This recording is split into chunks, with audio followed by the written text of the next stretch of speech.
దేవుని నామంలో అందరికీ వందనాలు. దేవుని కృపచేత అందరూ బాగున్నారు కదండి. దేవుని కృప మహదైశ్వర్యం చొప్పున మీతో వాక్యం పంచుకోవడానికి మరొక అవకాశం ఇచ్చిన దేవుని నామాన్ని ఎంతగానో గణపరుస్తున్నాను. పరిశుద్ధాత్మ దేవుడు నా మనసులో పెట్టిన ఒక మాటని మీతో పంచుకోవాలనుకుంటా ఉన్నాను. అనేక మంది ప్రశ్నించారు, ఆర్థిక పరముగా ఒక మార్పు మా జీవితంలో చూడాలంటే ఎలాంటి అడుగులు మనం వేయాలి, దానికి ఏమన్నా మర్మాలు ఉన్నాయా? ఎందుకంటే మేము కొంతకాలం నుంచి దాని గురించి ప్రార్థన చేస్తున్నాం, చాలా కాలం నుంచి ప్రార్థన చేస్తూ ఉన్నాం, కానీ ఆర్థిక పరంగా మనకు విడుదల రావట్లేదు. ఎందుకంటే పేదరికం అనేది, ఆర్థికపరమైన ఇబ్బంది అనేది మమ్మల్ని బాగా ఇబ్బంది పెడుతుందని నేను దేవుని సన్నిధిలో ప్రార్థించినప్పుడు కొన్ని ఇచ్చిన ఆ మర్మాలని మీతో మీకు పంచుకోవాలని ఆశపడతా ఉన్నాను. అయితే 3 పాయింట్స్గా మీకు ఈరోజు నేను చెప్తా ఉంటాను. ఎందుకంటే 3 పాయింట్స్ అన్నానంటే టకమని మీరు గుర్తుపెట్టుకోగలుగుతారు కాబట్టి అలా అన్నాను. అయితే మొదటి పాయింట్ ఏంటంటే, లిజన్ కేర్ఫుల్లీ. మొదటి పాయింట్ ఏంటంటే లైట్. ఎందుకు లైట్ అన్నానని మీరు అనుకోవచ్చు. మన జీవితంలో ఏ సమస్య అయినా కూడా అది సమస్య అని మీరు అనుకుంటున్నారంటే ఖచ్చితంగా అక్కడ చీకటి ఉన్నట్టు లెక్క. అంటే ఒక అంధకార పరిస్థితి ఆ యొక్క మన యొక్క పరిసరాలని కప్పి ఉంటే అక్కడ ఖచ్చితంగా ఒక ఇబ్బంది, బాధ, వేదన, ఇరుకు ఉంటుంది. మీరు ఆర్థికపరమైన ఇబ్బంది అంటున్నారా? అయితే మీరు ఆర్థికపరంగా ఫినాన్సెస్లో మీకు చీకటి ఉందని అర్థము. ఆరోగ్యపరంగా ఇబ్బంది ఉందా? అయితే ఆరోగ్యపరంగా మీకు అక్కడ చీకటి ఉందని అర్థము. అందుకే ప్రతి ఒక్క చీకటి పరిస్థితిలో వెలుగు గనక ఉంటే ఆ చీకటి అక్కడ నిలవబడలేదు. గమనించారా? బైబిల్లో మొదటి గ్రంథం 1వ వచనంలో మనం చూసుకుంటే, దేవుడు ఆ భూమి ఆకాశం సృష్టించినంత మనం చదువుకుంటూ వెళ్తే దేవుడు అన్నాడంట, వెలుగు కమ్మని పలకగా వెలుగాయను అని వాక్యం లిఖించబడి ఉన్నది. వెలుగు కమ్మని పలకగా వెలుగాయనని బైబిల్ చాలా కాలం నుంచి మనం చదువుతున్నాం, కానీ ఎప్పుడైనా గమనించారా? దేవుడు వెలుగు కమ్మని పలకగా వెలుగు అయిపోయింది, కానీ అప్పటికీ సూర్యచంద్రులు క్రియేట్ అవ్వలేదు. ఆలోచిస్తున్నారు కదా? అంటే creation was created in 6 days. Bible ప్రకారం మనం చూస్తే ఒక 6 daysలో క్రియేషన్ చేయబడి ఉంది. అలా చూస్తూ ఉన్నాం. 4th డేలో sun, moon, galaxies was created. ఆ టైంలో ఇవన్నీ క్రియేట్ చేయబడ్డాయి సన్. కానీ ఇలా మనకి వెలుగు రావాలంటే ఖచ్చితంగా సూర్యచంద్రులు ఉండాలి కదా.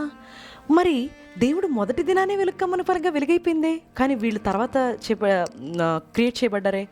అంటే దేవుడు వెలుగై ఉన్నాడండి. దేవుడు సృష్టించేటప్పుడు మొదటగా తనను బయలుపరుచుకున్నాడు. అందుకే I'm the light of the world అంటా ఉంటాడు. నేను లోకమునికి వెలుగై ఉన్నాడు. తర్వాత ఏమన్నాడు తెలుసా? మీరు లోకమునికి వెలుగై ఉన్నాడు. నువ్వు లోకమునికి వెలుగై ఉంటే, నీలో దేవుడు వెలుగుంటే, దేవుడే నీలో ఉంటే, నీలోనే వెలుగుంటే, నీ జీవితంలో ఒక చీకటి వస్తుంది అంటే ఎక్కడో సమస్య ఉందని అర్థము.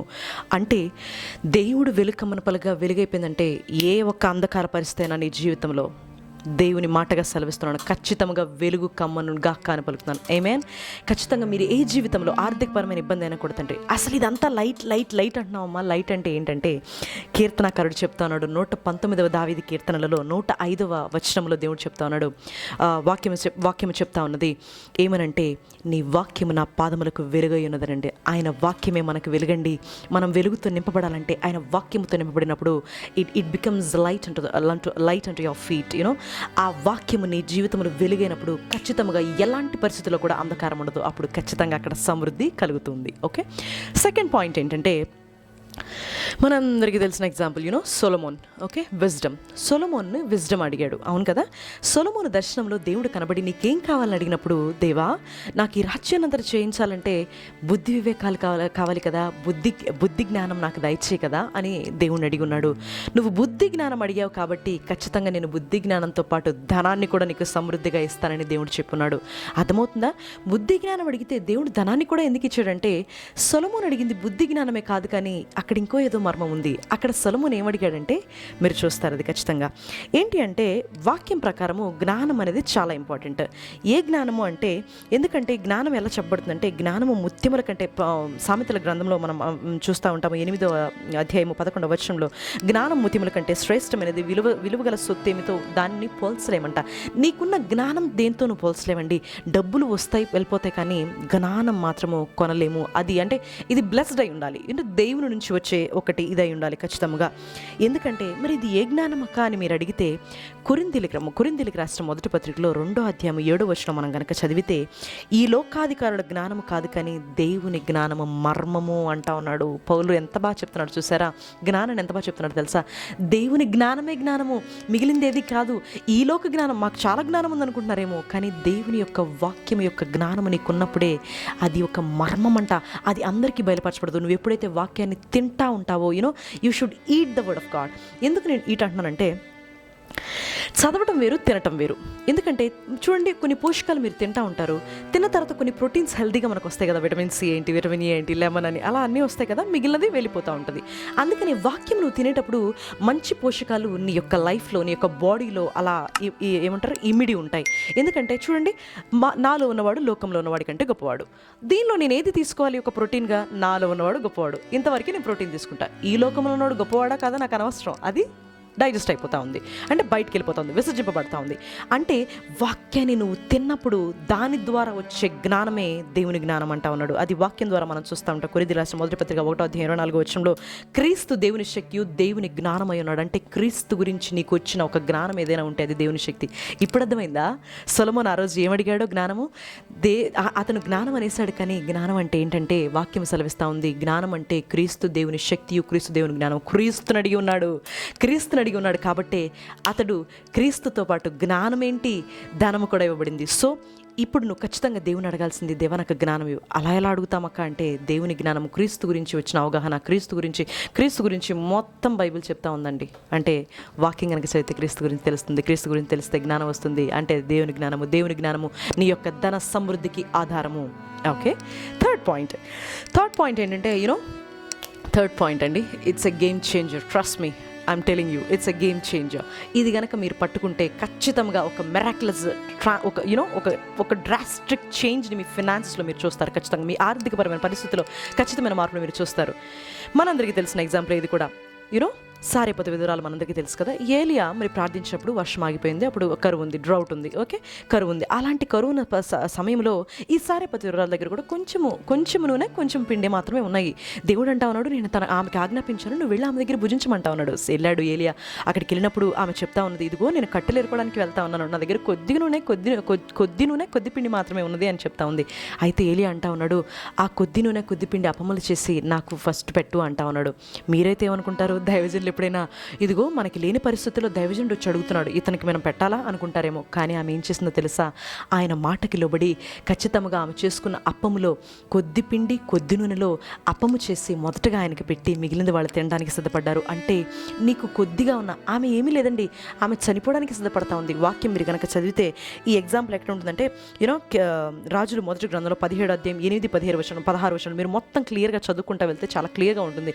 ఆమె మేము మరణంలోకి వెళ్ళపోతూ చనిపోయే ముందు ఒక అప్పం తిని చచ్చిపోదామనేసి కట్టెలు ఏరుకోవడానికి అప్పం చేయడానికి వెళ్తున్నాను అంటా ఉంటుంది. అంటే తన చచ్చిపోయే ఒక పరిస్థితి ఉంది. అంటే ఆర్థికపరమైన పరిస్థితి తన జీవితంలో ఏదీ లేక, తినడానికి కూడా తిండి లేక. మనం ఆర్థికపరమైన ఇబ్బంది గురించి మాట్లాడుతాం, తినడానికి కూడా లేనిది ఇంకా దారుణమైన పరిస్థితి.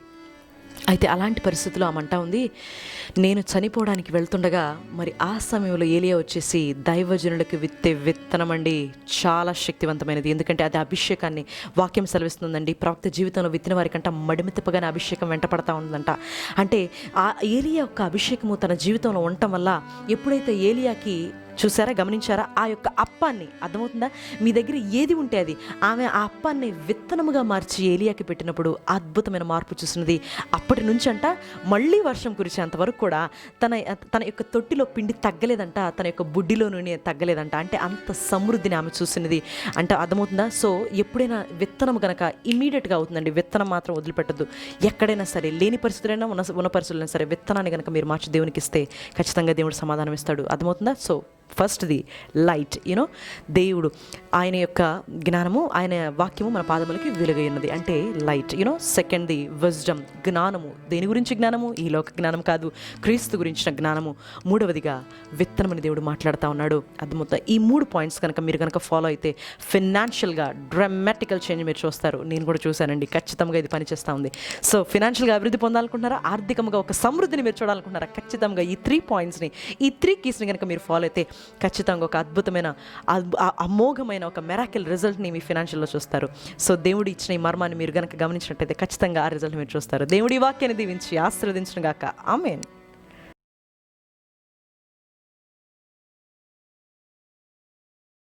కృపా సత్య సంపూర్ణుడా యేసయ్యా, నీ పాదాలకు వందనాలు. ఈ సువార్త పరిచర్య ద్వారా వీక్షిస్తున్న బిడ్డలందరికీ నూరంతల ఫలితాన్ని మీరు దయచేసినందుకు, ఆత్మీయతల మీరు దయచేసినందుకు, ఆశీర్వాదాలతో కుమ్మరించినందుకు నీకు వెలలేని కోట్ల స్తోత్రాలు. ప్రత్యేకంగా ఈ దిన వాక్యం ద్వారా మీ స్వరం విని స్పందించుటకు నీ ఆత్మ సహాయం మీరు మాకు దయచేసినందుకు నీకు వెలలేని కోట్ల స్తోత్రాలు చెల్లించుకుంటూ యేసయ్య అతి శ్రేష్టమైన ఘనమైన నామములో బ్రతిమలాడి అడిగి పొందుకున్నాము తండ్రి. ఆమేన్. క్రీస్తునందు ప్రియమైన వారలారా, మీ అందరికీ మా నిండు వందనాలు తెలియపరచుకుంటున్నాం. దేవుడిచ్చిన యొక్క మహాకృపను బట్టి ఆయనకి మేము ఎంతగానో రుణస్థులమై ఉన్నాం.